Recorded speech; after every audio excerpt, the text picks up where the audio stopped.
Good morning, second year commerce. Earlier in lecture, we were discussing the chapter of the banking crisis. That was the first part. In that chapter, we discussed what is the banking crisis. Banking crisis means the bank when the bank unable to return the amount of the depositor, and that is the breach of the trust of the bank and between the bank and the customer. It will not the breach of the trust, but it also the push the depositor into very critical economic condition, because when the depositor withdraw the amount from the deposit, it means he need the amount, and when the bank at the time of the need of the amount of the deposit, need of the depositor, bank unable to return the amount due to any reason, that puts the depositor into very critical economic problem. In that lecture, we also discussed the causes of the banking crisis. We discussed the five point. There are 10 points causes में हमने 5 point discuss कर लिया है. Today in lecture, I will discuss another 5 points, and then after I will discuss the present economic condition and crisis. उसको हम लोग correlate करेंगे. The second point is the shareholder as a rule were too ignorant and apathetic to exercise their right and duties to control the either of director. Director, as we know in the company law, first director are the first shareholder, and the shareholder as collectively they are owner of the joint stock company, and as the owner of the joint stock company, at the platform of the annual general meeting they decide all the rule policies of the joint stock company, and accordingly director will do.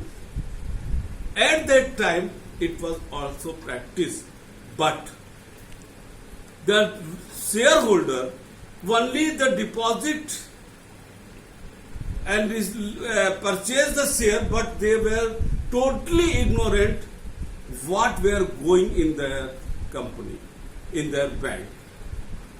Shareholder, the director, without having any control of the shareholder, they were doing what they want to do.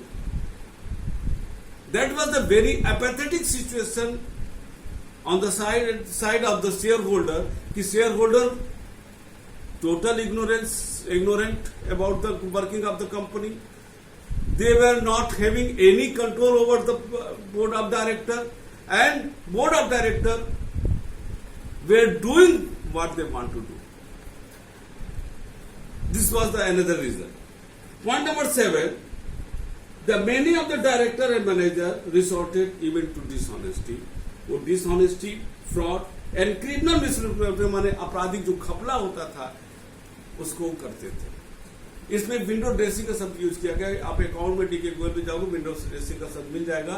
Window dressing का मतलब होता है with the manipulation with the assistant of the chartered accountant, that is the auditor, with the assistant of the chartered accountant, the company show all the क्या कहते हैं data, accounting data in a such manner कि the outsider may feel, वाह क्या company, कितना बढ़िया इसका result है, with the assistant of the.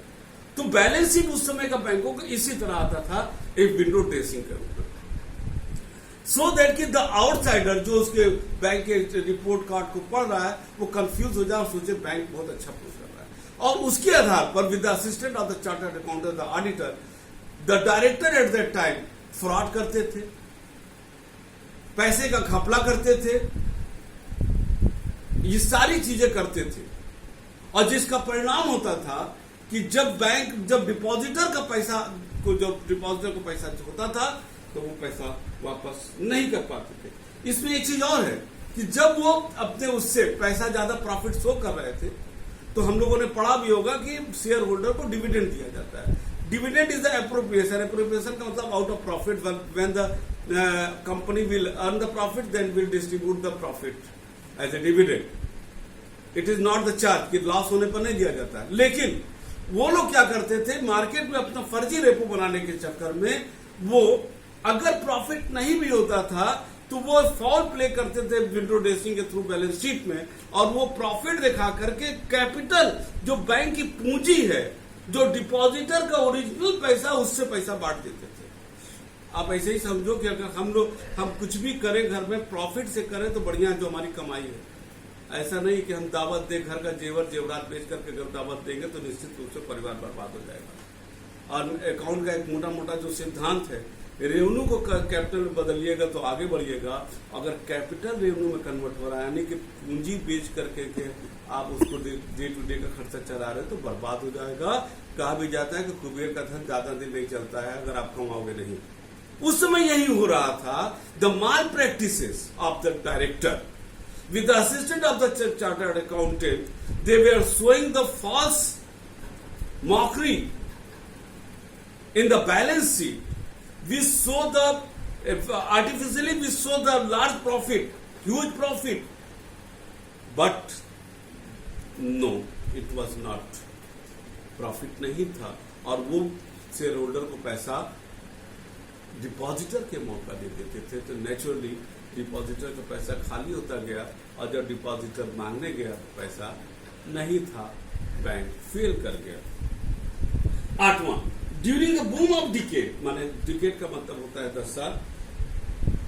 10 साल में कभी भी डिकेड या उस समय या युद्ध के बाद या लार्ज नंबर बैंक ग्रुप, जब होता क्या है, आप देखते हो कि दिवाली आता है तो जो लोग कुछ भी काम करते हो, वो लोग क्या करते थे दिवाली में, क्या करते हैं, मिठाई की दुकान, बर्तन की दुकान, पटाखे की दुकान करते हैं। अभी आप देखे होंगे लॉकडाउन पीरियड में जो कुछ भी कर रहा था वो सब्जी की दुकान लगा लिया, क्योंकि उसको प्रॉफिट नजर आ रहा था। क्या वो अब भी सब्जी लगा रहे हैं? नहीं लगा रहे। क्यों? क्योंकि अब लॉकडाउन अनलॉक हो रहा है तो वो अपने अपने क्षेत्र में चले गए। उसी तरह वहां भी होता, कहा भी जाता है मैनेजमेंट में, किसी भी व्यक्ति की पहचान जब सिचुएशन अच्छा है तब नहीं होता है, जब सिचुएशन खराब होता है तो जो उस समय निर्णय लिया गया था बूम के पीरियड में, उसका दुष्परिणाम उस समय आता है कि गलत निर्णय लिया गया था। तो ये फाइनेंशियल मैनेजमेंट का कोर ऑफ द आंसर है ये। अब यहां पर क्या हुआ कि बूम के पीरियड में तमाम बैंक खुल गए, तमाम पैसा बांट दिया गया, लोगों को आने लगा। लेकिन जैसे ही ये सारी सिचुएशन ओवर हुआ, बैंक क्राइसिस में आने, और जब डिप्रेशन और रिसेशन की स्थिति है, बैंक क्राइसिस में आने लगा, अब जो पैसा बांटा गया था वो प्रॉब्लम में पड़ गया और पैसा मिल नहीं पा रहा था, जिसके वजह से जो है जो उन लोगों ने मजाक किया था, गलत निर्णय लिया था, उसका दुष्परिणाम आ गया, लोगों का पैसा वापस नहीं पाया, बैंक फेल कर गया। 9वां पॉइंट 9 टिल 1930 1913 में जो है हमारा कंपनी एक्ट आया, फिर 1956 में आया कंपनी एक्ट, और फिर अभी 2013 में आया। लेकिन बैंकिंग कंपनी एक्ट 1949 में आया। बिफोर द 1949 जो हमारा बैंकिंग बिजनेस था वो गवर्न होता था कंपनी एक्ट से। 1913 में जो कंपनी एक्ट आया एक ठीक से, उसके तहत हमारा बैंक गवर्न होता था। Until the bank beginning of 1937, the joint stock bank in India were registered under the Indian Company Act 1913 से रजिस्टर्ड थे, and were governed by the general, वो देश के सामान्य कानून के द्वारा था। There were no specific law for the banking business till 1949. 1949 के बाद हमारा अपना जब बैंकिंग रेगुलेशन आया, तब जाकर के बैंक के बारे में एक सही डायरेक्शन सेट हुआ क्या करना चाहिए। लेकिन 1949 के पहले ऐसा कोई बैंकिंग लॉ नहीं था, तो bank were govern by the normal Indian company act as well as the general law of the country. There were no specific law for the banking business, and all the banks were at that time, that's why all the banks were at that time were doing what they want to do, because there is no clear direction, because there were no banking act at that time. ठीक है ना। और इसका परिणाम हुआ कि चूंकि bank और अदर कंपनियों में कोई अंतर नहीं रह गया था, लेकिन अलग अलग चीजें तो है ही है, लेकिन जब अंतर नहीं था तो ये भी जो है एक दुकान की तरह बिजनेस चलने लगा। But the provision of the act were inadequate for the regulation of banking and left banking institution altogether free from the regulation. And the last point is कि सबसे बड़ा जो पॉइंट माना जाता है कि 1935 तक देश में कोई सेंट्रल बैंक नहीं था, यानी कि जैसे आज रिजर्व बैंक ऑफ इंडिया है। Reserve bank of India is the controlling of the monetary policy. पूरा इकोनॉमिक सिस्टम आज जो है रिजर्व बैंक के अधीन से एक चारों तरफ चलता है, उस समय नहीं था। All the banks were doing what they want to do because there was no central banking authority to control, to regulate the banking business. That was the major problem behind. वो तो ऐसा ही हो गया कि क्लास में सारे बच्चे मौजूद हैं, क्लास टीचर नहीं है, तो बच्चे हल्ला करेंगे, जो मन चाहे वही करेंगे। उस समय था कि आपका बैंकिंग बिजनेस का हमारा क्लास टीचर जो मॉनेटरी अथॉरिटी सेंट्रल बैंक होता है, जो इस समय रिजर्व बैंक है, वो नहीं था। सारे बैंक अपनी मनमानी कर रहे थे, कोई बैंकिंग प्रिंसिपल नहीं था, और जिसका परिणाम ये हुआ, एक महत्वपूर्ण कारण बना बैंकिंग बिजनेस फेल होने का। इसमें छोटा सा पॉइंट और देखते हैं, effect of the banking business में पहला, feeling of the lack of, लोगों का बैंक के प्रति कॉन्फिडेंस लूज किया। दूसरा, मिडिल क्लास, सबसे ज्यादा सफर तो मिडिल क्लास होता है, क्योंकि मिडिल क्लास ही भविष्य के लिए पैसा बचा के रखता है, वो पैसा डूब गया, उसकी जिंदगी भर की कमाई चली गई। और तीसरा, need for the proper banking legislation. 1949 तक कोई भी बैंकिंग लेजिस्लेशन नहीं था, जिसकी वजह से ये सारी प्रॉब्लम हो रही थी, और जिसका परिणाम हुआ 1949 में बैंकिंग रेगुलेशन एक्ट आया, और 1935 में रिजर्व बैंक ऑफ इंडिया की स्थापना किया गया। अब थोड़ा सा हम प्रेजेंट टाइम में हम जोड़ना चाहेंगे। आपने देखा होगा यस बैंक में प्रॉब्लम आया, रिजर्व बैंक ने सारे डिपॉजिटर का पैसा बैंक का जो है डायरेक्टर के पावर को सीज किया और अपने हाथ में ले लिया कुछ समय के लिए। यहाँ पर डायरेक्टर को, डिपॉजिटर को दिक्कत हुआ, क्योंकि जब पैसा नहीं रहेगा तो सारी प्रॉब्लम खड़ी होगी, लेकिन पैसा डूबा नहीं, क्योंकि देर रिजर्व बैंक ऑफ इंडिया है एज ए मॉनेटरी, जो उनके चीजों को देख रहा है।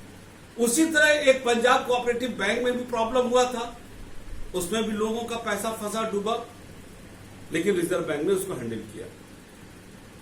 तो आज आप देखते होंगे कि आज प्रॉब्लम ऐसा नहीं कि लोग कह सकते साहब आप तो कह रहे हैं कि 1935 के वाले प्रॉब्लम था, रिजर्व बैंक आ गया तो उसके बाद, ऐसा नहीं, प्रॉब्लम खत्म हो गया। लेकिन जो सबसे बड़ी समस्या ये है कि जब रिजर्व बैंक आज है तो बैंक को प्रॉब्लम हो सकता है, लेकिन डिपॉजिटर का पैसा सुरक्षित है।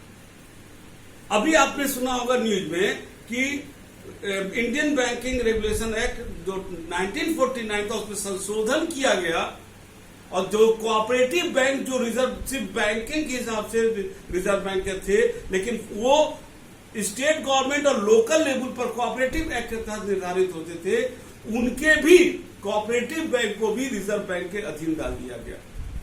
क्योंकि ज्यादातर जो बैंक फेल कर रहे थे वो बैंक थे जो या तो कोऑपरेटिव बैंक के एक्ट के तहत अधीन थे या चिट फंड एक्ट के तहत। जो रिजर्व बैंक ऑफ इंडिया के अधीन जो कमर्शियल बैंक थे वो फेल नहीं हो रहे हैं। उन्हें प्रॉब्लम आ जरूर रहा है, लेकिन रिजर्व बैंक उसको हैंडल कर ले रहा है। ज्यादातर जो बैंक थे इंडिया के करीब सारे कोऑपरेटिव बैंक फेल थे, डिपॉजिटर का पैसा फंस जा रहा था, और वहां पर जो पैसा आ रहा था उसका रिकवरी रेट भी बहुत स्लो था।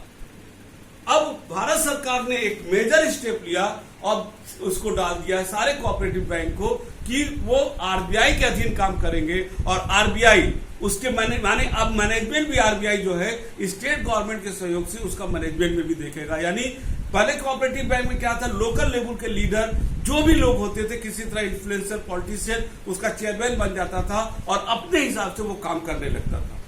लेकिन अब जो भी सीईओ या बैंक का अथॉरिटी होगा वो बिना रिजर्व बैंक के परमिशन से वो उसमें उसका अपॉइंटमेंट नहीं हो सकता है।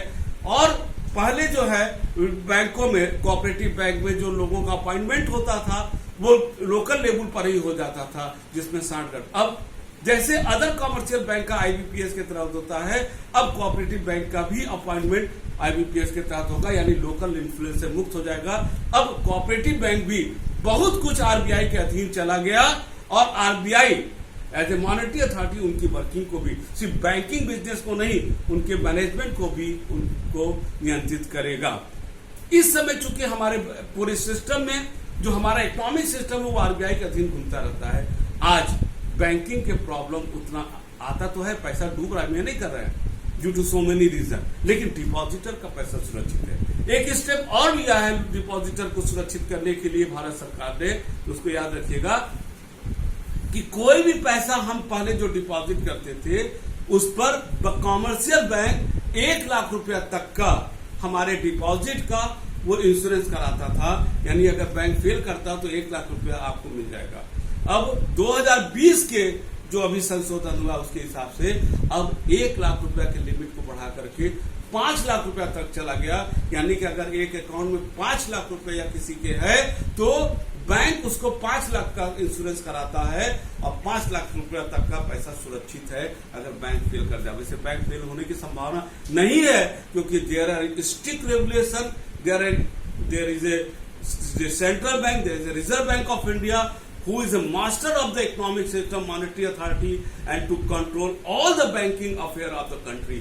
All the bank, either the nationalized bank, commercial banks, foreign bank, private bank, either any nature of bank are under the total 100% under the control of the RBI, and RBI as a monetary authority वो उसको नियंत्रित करता है। मेरे ख्याल से ये सारी आपको ये चैप्टर समझ में आ गया होगा अच्छे तरीके से। और इस पर जो आपका इस पर क्वेश्चन अक्सर आता है कि causes of the banking crisis, जो 10 पॉइंट है उसको आपको लिखना पड़ेगा। पहले क्वेश्चन जो आता है वो आता है what is the banking crisis और discuss the causes of banking crisis. आपको what is the banking crisis ये लिखना है, उसके बाद 10 काजेज लिखते करके एक कंक्लूजन में जो अभी हमने लास्ट में बोला है उसको तो आप मेंशन कर दीजिएगा। आपको हमारे ख्याल से ये चैप्टर समझ में आ गया होगा अच्छी तरीके से। इस प्रकार ये लास्ट चैप्टर जो मेरा ये था, ये chapter banking crisis in India, ये 2 लेक्चर में कंप्लीट होता है। अगले लेक्चर में हम लोग नेक्स्ट चैप्टर जो होगा उस पर हम लोग डिस्कस करेंगे। तब तक के लिए थैंक यू।